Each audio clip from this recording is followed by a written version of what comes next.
Hi எல்லோரும் எப்படி இருக்கீங்க? மட்டன் வாங்கிட்டு வர சொல்லியிருந்தேன். வாங்கிட்டு வரவே கொஞ்சம் லேட் ஆயிடுச்சு. இதை வச்சு ஒரு கிரேவி பண்ணிவிட்டு சிம்பிளாக சாதம் வடிச்சிடலாம் தான் நினச்சிட்டு இருந்தேன். குட்டீஸ் வந்து பிரியாணி தான் வேணும்னு கேட்டுட்டாங்க. பிரியாணிக்கு வெங்காயம் வதக்கவே ஒரு 20 நிமிஷம் ஆயிடும்னு சொல்லிட்டு, சரி குழந்தைங்களுக்கு வந்து கொஞ்சம் பழைய சாதம் இருந்துச்சு.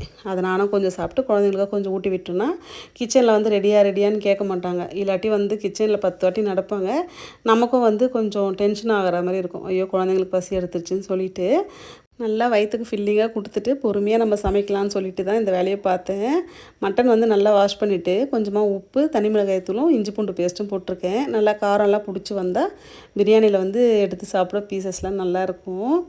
மட்டன் வேக தண்ணி வந்து கடமைக்கு கொஞ்சமாக தெளித்தா கூட போதும், நல்லா வெந்து வந்துடும். முன்னாடியெல்லாம் தண்ணி நிறைய வச்சு நல்லா தெளித்து திரும்ப வந்து கிச்சனை நல்லா க்ளீன் பண்ணி கொண்டு வரத்துக்கே 2-3 மணி நேரம்லாம் ஆக்கியிருக்கேன் ஏர்லி ஸ்டேஜஸ்லாம்.